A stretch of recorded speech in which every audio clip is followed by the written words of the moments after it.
Endi hech kim Yevropaga kela olmaydi, kelganlar ham qaytib ketadi degan gaplar yuribdi. Shu haqida men sizlarga to'liq qilib va o'zimizda tilda, ya'ni o'zbekcha tilda va eng qizig'i jaydari qishloqcha tilda gapirib beraman. Bu haqda yaqinda ko'rgan bo'lsangiz kerak, hamma joyga tarqalib ketdi videolar. O'zimizda o'zbekistonlik vatandoshlarimiz chotki qilib, perevod qilib chiqarib qo'yibdi. O'sha Yevropa ittifoqi maylis bo'lgan migrantlar haqida, noqonuniy migrantlar haqida gapirib o'tgan. Bu yerda aytilganki, ya'ni migrantlar bizga kerak emas, hammasini chiqarib yuborish kerak, bizga bega zarar beryapti, unaqa bunaqa deyapti. Buni sizlarga men o'sha jaydarichasiga qilib o'zimiz tilda, ya'ni o'zimizda oddiy tilda qilib tushuntirib o'taman. O'shandan keyin o'zlaringizni fikrlaringizni bildirsangiz bo'ladi. Xullas, bunaqa gap bo'lyapti. Ko'p odam men noto'g'ri tushungan bu gaplarni, bu ma'lumotlarni, bu qonunlarni, ya'ni ko'pchilik savol bo'lyaptiki, endi biz Yevropaga bora olmaymizmi? Endi shuncha qilgan harakatlarimiz nima bo'ladi, qilgan xarajatlarimiz nima bo'ladi deyilyapti. Yo'q, bu shoshmay turing, bu yomon narsa emas. Bu bir tarafdan ayrimlarga yomon xabar, ayrimlarga yaxshi xabar. Endi kelamiz, kimlar uchun yomon xabar? Yomon xabar, misol uchun Yevropada yurgan faqatgina kimlar behujjatsiz yurganlar, nalog to'lamayotganlar, misol uchun boshqa davlatga kelib, boshqa davlatga borib pul, ya'ni nalog to'lamasdan ishlayotganlar, o'sha kishilarga tegishli, yoki ID kartasi yo'q, vizasini so'roq o'tib ketgan odamlarga tegishli bu narsa.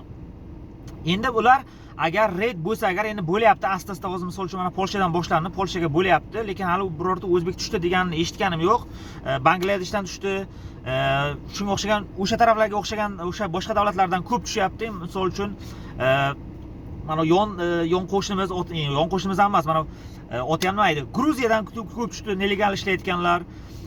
Hindistondan tushyapti, Bangladeshdan tushyapti. Yana 4-5 ta davlatlar aytildi, o'sha davlatlardan ham tushyapti. Deport ham qilib yubordi o'sha ularni. 20 tasini men ko'rdim, videosini ham ko'rdim, video deport qilganini. Endi qaranglar.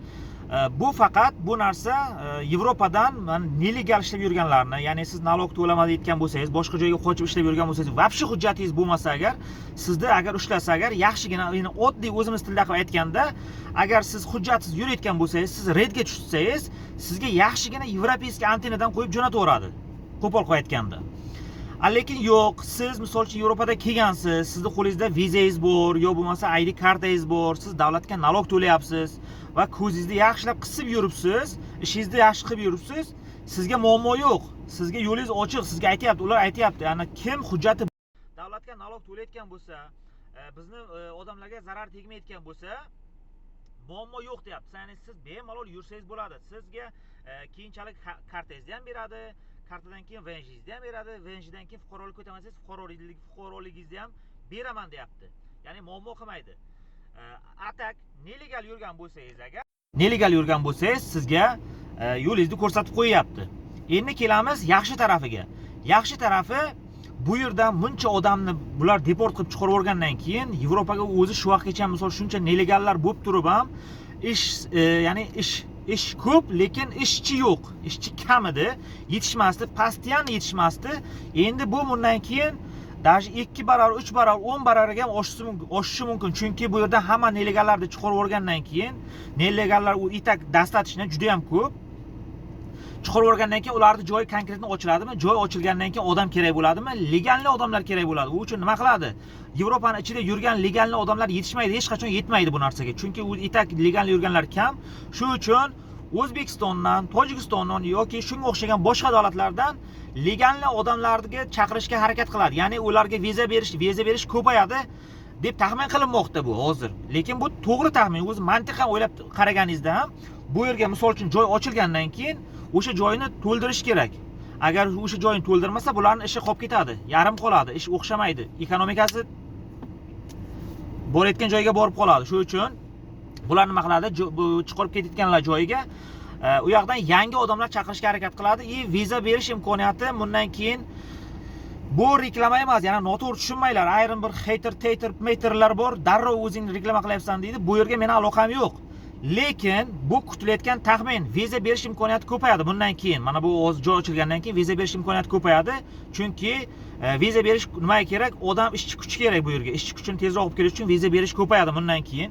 Viza berish ko'paygandan keyin, u yoqdan legalni odamlar kelgandan keyin bu yerga odamlar, o'sha legalni odamlar ham legal ishlarga, ya'ni nalog to'layotgan borib nalog to'layotgan joylarga borib ishlash kerak. Agar siz yo'q shunday kelsangiz, shunday qochib ketayotgan bo'lsangiz, agar davlatga nalog to'lamasangiz, u holda siz ham nelegalni bo'lib qolasiz, karta ham ola olmaysiz. Yo'q, siz misol uchun keldingizmi, priglashение olib keldingizmi, o'sha joyga borib ishlasangiz, o'sha joydan siz nalog to'lasangiz, nalog to'laganingizdan keyin davlat ko'radi, "O, mana bu keldi, Akmal keldi, nalog to'layapti." deydi. Keyinchalik siz karta olmoqchi bo'lsangiz, 3 yillik karta olmoqchi bo'lsangiz, misol uchun, "Kartani davay beringlar, bu nalog to'layapti" deydi. Kartangizni beradi. Lekin yana nalog to'laganingizdan keyin sizga yana karta beradi. Fuqarolik o'taman deysizmi? Fuqaroligingizdan beradi, til o'rgansangiz agar. Bu muammo emas, faqat bu yerga legalni yurish kerak. Shuning uchun aka-ukalar, endi nasib bo'lsa hozir katta ehtimol bilan taxmin qilinyapti, mana bu may oylaridan viza berish kuchayadi deb. Bu umuman bu degani siz priglashini oling, bosing, gazini bosing, bu 100% javob. Sizga hammaga viza beradi bir boshidan degani emas. Baribir buni ham elchixona hal qiladi, lekin katta ehtimol bilan viza berish may oyidan ko'payadi, chunki may oyiga bu yerga polni ishlar shunday qaynaydi, o'sha hozirdan qaynashni boshladi. Mana bu tashqariga ishlayotgan ishchilar uchun qishda bu ishlar yo'q edi. Bo'lsa ham kam edi, hozir juda ham ko'payib ketdi. Endi mana bu may oyidan keyin vobshe ko'payib ketadi butun Yevropa bo'yicha.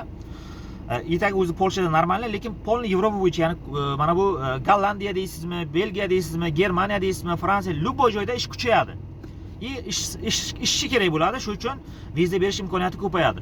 Keyin akalar, yana bitta narsa ko'pchilik so'rayapti, turistik viza bilan borib biz hujjat qila olamizmi deyapti. Men bilganim, turistik viza bilan kelib hujjat qila olmaysiz. Men shuni bilaman, bilganim, balki yo'li ham bordir, lekin men unaqa yo'lini bilmayman.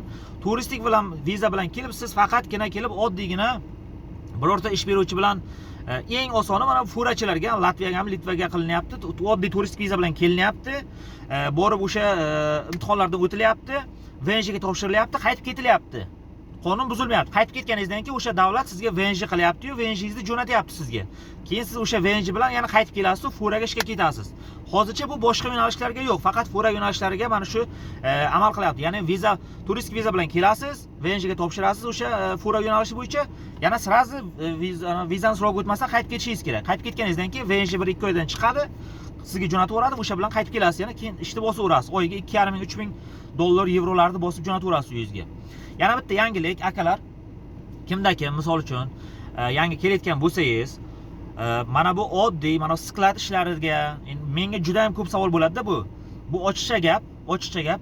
Menga shunaqa savollar bo'lyaptiki, men hozir borganimdan 2,5 dollar, 3,000 dollar, 4,000 dollar topamanmi deydi. Endi bu mana 2,5-3,000 dollar tushunish mumkin, lekin mana 4,000-5,000 dollarlarni eshitsam, to'g'risi bir tarafdan kulgim keladi, bir tarafdan jahlim chiqadi. Bunaqa oylik yo'q akalar. Bo'lishi ham mumkin keyinchalik. Lekin boshida bunaqa oylik yo'q. Kelsangiz siz misol uchun, например, yangi oddiy Polshadan gapirsak, siz oddiy keldingiz mana skladga. Bizlar ham oddiy ishchidan boshlaganmiz. Kelganimizdan misol shunday kelib, mana bo'sga o'tirib qolganimiz yo'q yoki srazki mana 2,5-3,000 lik oyliklarga o'tirib qolganimiz yo'q. Bizlar ham kelgan paytingiz o'sha boshidagi videolarni ko'rgan bo'lsangiz agar, men birinchi video qo'yganman, shu Yevropaga kelganimdan video qo'yganman. O'zimni bir haftadan keyin, bir oydan keyin o'zim fikrim bildirganman Yevropaga kelganligim haqida, keyin ishlar haqida o'zimni taassurotlarimni bildirganman. O'sha yerda aytilgan. Hozir bizlar misol uchun o'sha payt oylik kamida 2 yil olindi. Oyiga meni hisobim bo'yicha 1,100 dollar, 1,200 dollar oylik chiqyapti. Bu minimalni ishlayapmiz bizlar hozir. Misol uchun 8 soat, 10 soat ishlayapmiz. Har xil vaqt chiqyapti. Araga borib xaltura ham urib kelyapmiz. Qo'shimcha podrabotga bo'lyapti.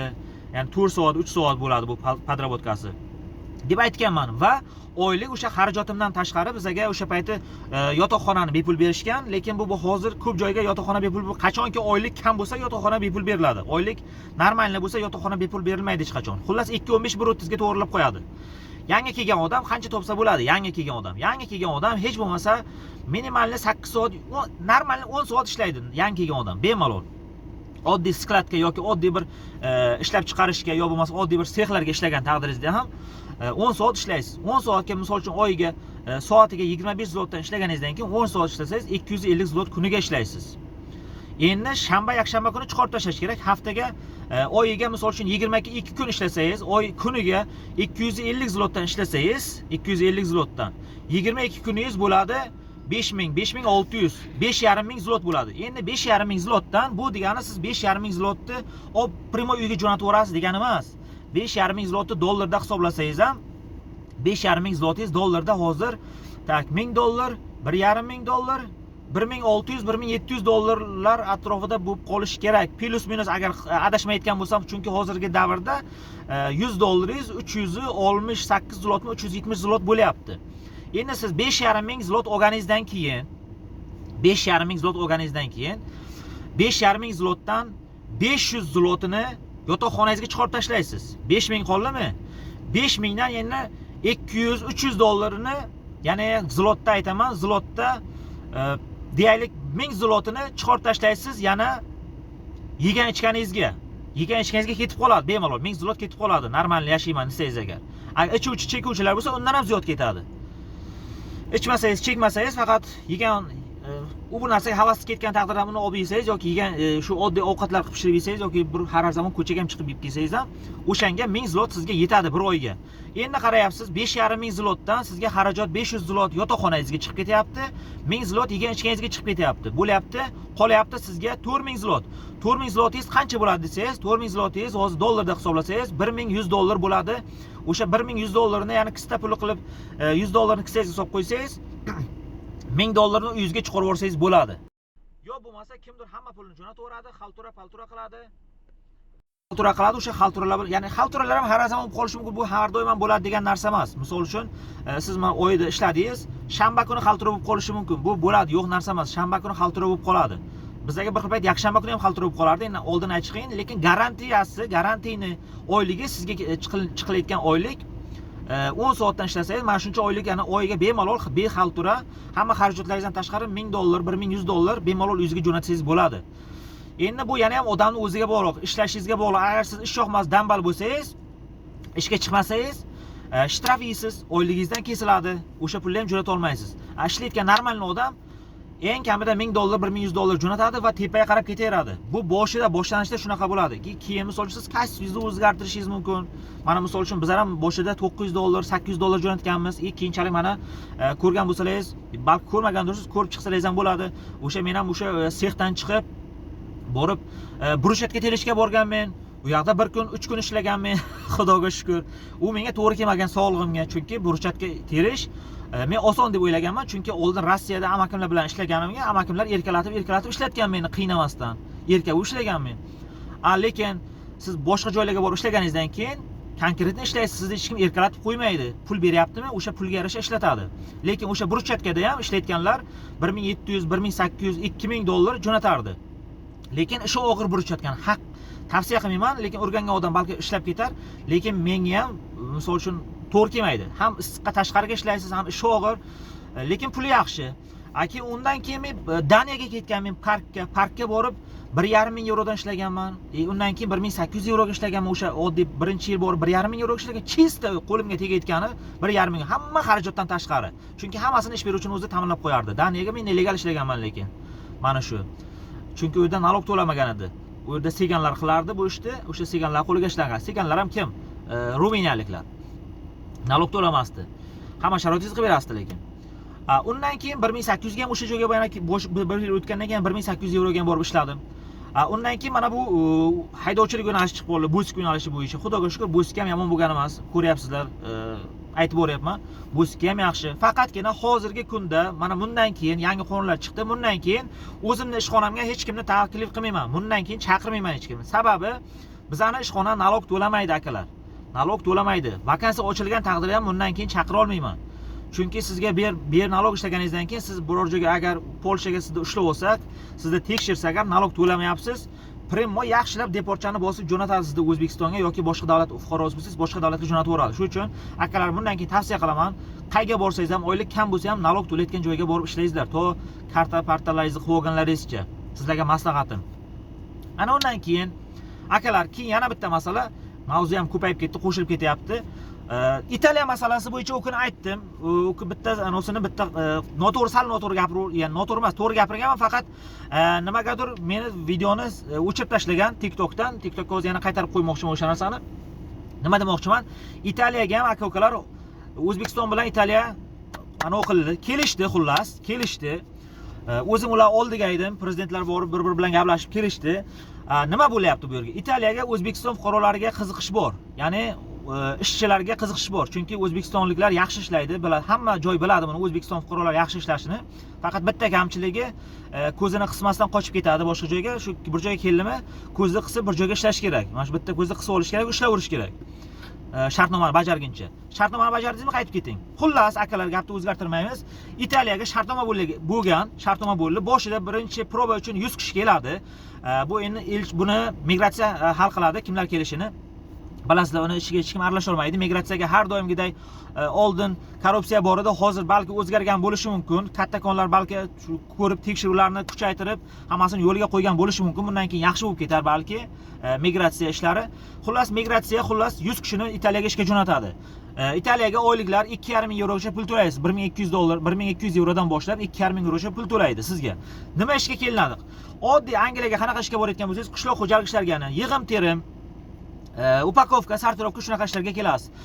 Keyinchalik mana bu 100 kishi chotki bo'lgandan keyin, jo'natib olgandan keyin keyinchalik buni yo'nalishlarni ko'paytirmoqchi. Ya'ni boshida kelayotgan odamlar birinchi yig'im terimga keladi, dala ishlariga keladi, o'sha upakovka, sortirovka ishlariga keladi. Keyinchalik yaxshi bo'lib ketgandan keyin zavodga, fabrikalarga, ishlab chiqarish zonalariga chaqirishni boshlaydi O'zbekiston fuqarolarini. Bu faqat O'zbekiston fuqarolari hozircha. Qolgan fuqarolar haqida yangiliklar bo'lib qolsa yana tushuntiraman. Keyin akalar, shartnoma 3 oydan bo'ladi to 9 oygacha. Nasib bo'lsa, menimcha 9 oyga bersa kerak, katta ehtimol bilan. Yana har xil kompaniyalar bor, bir xillar 3 oyga beradi, bir xillar 9 oyga beradi. Lekin sizlarga maslahatim, agar kelib qolsangiz ham, harakat qilayotgan bo'lsangiz, Italiyaga harakat qilsangiz ham migratsiya orqali, sizlarga iltimosnoma bu bir tarafdan, lekin bir tarafdan talab, chunki sizdan keyin kelayotgan odamlarni ham o'ylang. Balki o'zingizda qarindoshingiz bo'lishi mumkin, qishloqdoshingiz bo'lishi mumkin kelayotgan odamlar yoki bir xullas o'zimizdan keyin kelayotgan odamlar o'ylab harakat qilishimiz kerak. Bundan keyin bo'lmasa qolganlar kelishi qiyin bo'lib ketadi. Xullas, nima qilish kerak? Keldingizmi? 3 oyga keldingizmi? 3 oy ishlang, qaytib keting. Keyingi safar kelishingiz vobshe oson bo'ladi. Boshqa davlatga viza olaman desangiz ham vobshe kopeyka, balki xarajat qilmasdan ham olishingiz mumkin. Shartnomani bajarib chiqib keting. 16 oyga keldingizmi? 6 oy ishlang, chiqib keting. 9 oyga keldingizmi? 9 oy ishlang, chiqib keting. Sizni orqangizdan kelayotgan odamlarni yo'lini yopib qo'ymaysiz. Yo'lingiz ochilib ketaveradi. Keyingi kelishingizga o'zi hech qanaqa zibor bo'lmaydi. Primoy ish beruvchini o'zi, "Davay" deydi, "Mana Akmal o'tgan yil yaxshi ishlab ketdi, vaqtga ketdi, bu yil ham shuni chaqiraman" deydi. Deydi, siz aytishingiz mumkin. Oilam bilan borsam bo'ladi. Siz birinchi yil borib o'zingizni ko'rsating, qo'ylatib qo'ying. Keyingi yil misol uchun taklif qilsangiz, "Meni oilam bor yoki akam bor, ukam bor, qarindoshim bor, xotinim bor" desangiz, ularga ham приглашение jo'tadi. Vizani shaq etib urasiz, kelyapsiz, oilaviy ishlab ketyapsiz yana. Yo'q, buni hammasi nima uchun? Legalni ishlash kerak. Faqat legalni ishlash kerak, naloglarni to'lash kerak, shartnomani bajarish kerak, qochib ketmaslik kerak. Angliyaga o'sha hamma qochib ketayotgan bo'lsa, boshqa joylarga qochib ketib qolib, katta oyliklarga ketib qolayotgan bo'lsa, Xudo urdi degani ana shu. Qolganlar ham kela olmaydi, bundan keyin shartnomalar ham bo'lmaydi. Dabdala. Italiya shunaqa bu. Agar Italiyaga shunaqa anoni buzsangiz, siz shartnomalar buzsangiz, Italiya bilasizlar, Yevropa ittifoqi aytadi va Italiya aytadi, "Ey, mana o'zbeklar chaqiruvdik" deydi, "Shartnomani bajarmadi" deydi, "Hammasi qochib ketyapti" deydi. "Tavsiya qilmayman" deydi. Keyin nima bo'ladi? Hammasi atkaz beraveradi. Hozir oddiy mana Italiya qabul qilishni boshladi o'zi o'zbekistonliklarni. Norvegiya qabul qilmoqchi. Daniya qabul qilmoqchi. Hali qabul qilmoqchi, endi boshlaydi nasib bo'lsa. Shveysariya qabul qilmoqchi. Shvetsiya ham qabul qilmoqchi. Endi qarang, Italiyaga agar siz hamma shartnomani chotki bo'lsangiz, kelajakda butun Yevropa o'zbekistonliklar uchun eshiklarini ochib qo'yadi. Faqat bizdan qilinayotgan, talab qilinayotgan narsa kelib yaxshi insof bilan ishlash, qonunni buzmaslik, o'zimizni ko'rsatish, nalogni to'lash, vaqtiga chiqib ketish. Bo'ldi, mana shu, boshqa hech qanaqa narsa yo'q. Xullas, bugun sizlarga hamma ma'lumotlarni tushuntirib o'tdim. Mana bunaqa rahmat, mana o'zbek akalarimiz, ukalarimiz perevod qilib chiqarib chotki qilib qo'ygan, ma'lumotlar bergan, lekin tushunmaganlar uchun ham o'zim jaydaricha qilib tushuntirib o'tdim. Mana shu video yoqqan bo'lsa, like-chani bosib, do'stlaringizga jo'natib qo'ying. Yana bundan keyin yangiliklar bo'layotgan bo'lsa, men sizlarga birinchi ochratlardan bo'lmasa ham, ikkinchi, uchinchi ochratlardan chiqib bo'lsa ham, zato o'zimizni oddiy qishloq tilida, o'zimizni jaydari tilida tushuntirishga harakat qilaman. Hammaga rahmat, salomat bo'linglar.